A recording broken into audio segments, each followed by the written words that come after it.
Tempo diyoruz. Hadi bakalım.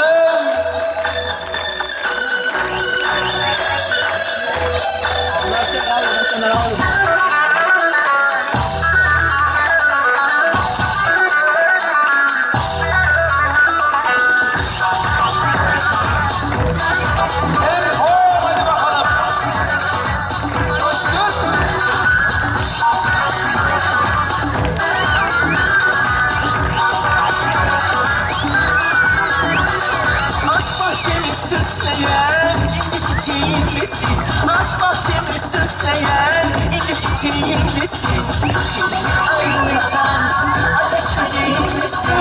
Gecemi aydınlatan ateş böceğim misin? Gençlik başımda duman, ilk aşkım ilk heyecan. Gençlik başımda duman, ilk aşkım ilk heyecan.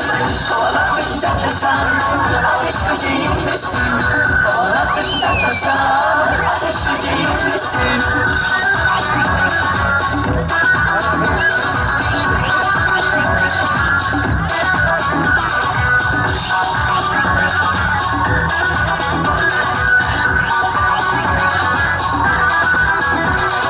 Bahar dalında yaprak,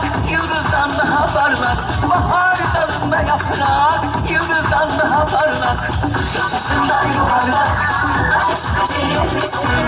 Göz yaşından yuvarlak, ateş böceğim misin? Gençlik başımda duman, aşkın ilk heyecan. Gençlik başımda duman, aşkın ilk heyecan.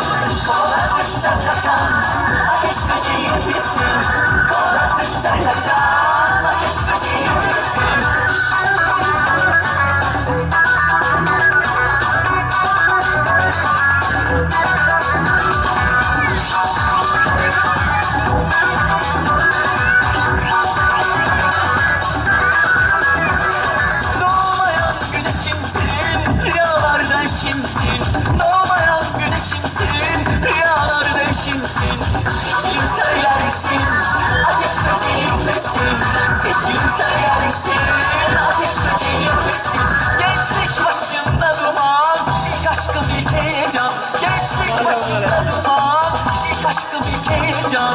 Kovaladıkça kaçan ateş böceğim misin? Kovaladıkça kaçan ateş böceğim misin? Kovaladıkça kaçan ateş böceğim misin? Kovaladıkça kaçan ateş böceğim misin? Alkış bekliyoruz canı gönülden.